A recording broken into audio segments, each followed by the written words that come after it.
Let's study with me. কেমন আছো সবাই? Hope you all are doing well. আমি অনেক সাহস করে এমন একটা ভিডিও করার প্ল্যান করেছি, কিন্তু করার আগে ইউ ক্যান সি আমার রিয়াকশনস। অ্যাকচুয়ালি আমার হচ্ছে অপারেটিং সিস্টেম একদমই পড়তে ইচ্ছে করে না, আই টোল্ড ইউ বিফোর।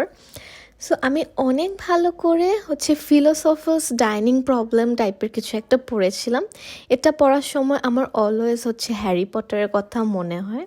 আমি কিন্তু অনেক বড় হয়ে এগুলা দেখছি, তোমাদের মতো একদম ছোটোবেলায় দেখি নাই। আমার এত টপিকস ছিল, 4টা চ্যাপ্টার, মাল্টিটাস্কিং, মাল্টি ট্রেডিং। ও মা গো, আমি যে কীভাবে মনে রাখছি। অ্যাকচুয়ালি আমার এই থিওরি পড়তে অনেক বেশি কষ্ট লাগে, দ্যাটস ওয়াই আমি একটা টেকনিক অ্যাপ্লাই করি। ওই টার্মটার সাথে সবাই অবশ্য পরিচিত, ওটার নাম হচ্ছে অ্যাক্টিভ রিকল। এটা অনেক হেল্প করে। অ্যাকচুয়ালি তুমি যা পড়ছো এটা 10 মিনিট বা 1 ঘন্টা পর বা সকালবেলা একটু রিকল করলা। তো আমি অলওয়েজ ফাইনালের আগে বার্গার খাবো রে এমন ঢং করতে থাকি, বাট ওই দিন রাগ করছি, খাবো না, এই জন্য সূর্য এসে আমাকে মানাচ্ছিল। পরে অবশ্য খাইছি রাতের বেলা। এরপরে সকাল 8টায় এক্সাম দিতে গেলাম। আমি অত ভালো হয় না, আই ওয়াজন্ট স্যাটিসফাইড, কি একটা অবস্থা। তো বাসায় এসে খেয়ে দিয়ে কেমনে জানি ঘুমাই গেছি, কারণ সকালে উঠছিলাম তো এই জন্য।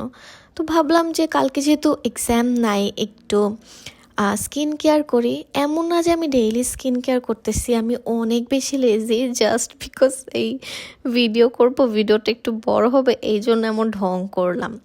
বাট প্রত্যেকটা ফাইনালের আগে আমি একটা করে মুভি দেখছি, এটা আমার মাইন্ডকে রিফ্রেশ করে। Now let's get into day 2। ওই দিনও আমি হচ্ছে দুপুরবেলা পড়তে বসি। অ্যাকচুয়ালি আমি 11টা পর্যন্ত ঘুমানোর পরেও আমার ঘুমের যে অবস্থা, আমি অ্যাকচুয়ালি অনেক ঘুমাই তারপরে পড়তে বসি। এমন না যে চোখ খুলবো আর ঘুমায় যাব, বেশি সকালে উঠে আমি পড়তে পারি না, দ্যাটস ইট। আর দিনে 1 কাপ চা লাগে ঘুম থেকে করার জন্য, আমাকে সজাগ করার জন্য। ওই দিন 2টা মুভি দেখছি, 2 কাপ চা খাইছি, এরপরে পড়তে বসছি। পড়তে বসে আবার সূচুর সাথে বান্ডামিও করছি। আমার চেয়ে বেশি পড়া ছিল সূচর। আর তারপরে আবারও আরেকটা সকাল হলো এবং আমার মেশিন লার্নিংয়ের এক্সাম ছিল। অনেক ভালো করে পড়ছিলাম, বাট কোয়েশ্চেন যে কি আসছে আমার পুরো মাথা উল্টায় গেছে। এইরকম ম্যাথস জীবনেও করি নাই, পড়ছি একটা আসছে আরেকটা। সো আমি ম্যাথস পুরো বানায় লিখে আসছি।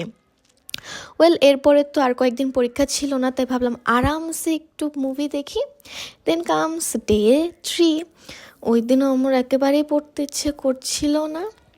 আর আমার এক্সামটা ছিল সফটওয়্যার ইঞ্জিনিয়ারিং। এখানে এতগুলা মেথডস, অ্যাবস্ট্রাক্ট মেথড, দেন ফ্যাক্টরি, সিঙ্গেলিটন, অনেক টপিকস ছিল। বাট আমি পরীক্ষার আগের দিন সন্ধ্যা 7টা বাজে পড়তে বসছি, উঠছি 2টা বাজে। আমার যে 2 দিন ছুটি গেল, আমি একেবারেই পড়াশোনা করি নাই। তারপর কতক্ষণে গিলছি এই ম্যাথগুলা, দেখ আলহামদুলিল্লাহ পারছি। এরপরে ভোরে উঠেও একটু রিভাইজ করতে হয়েছে, বাট আমি অনেক পড়া ট্রাই করছি, মাঝ পথে আমি ঘুমাই গেছি। এনিওয়ে, আজকের ভিডিওটা এ পর্যন্তই। Hope you all love it.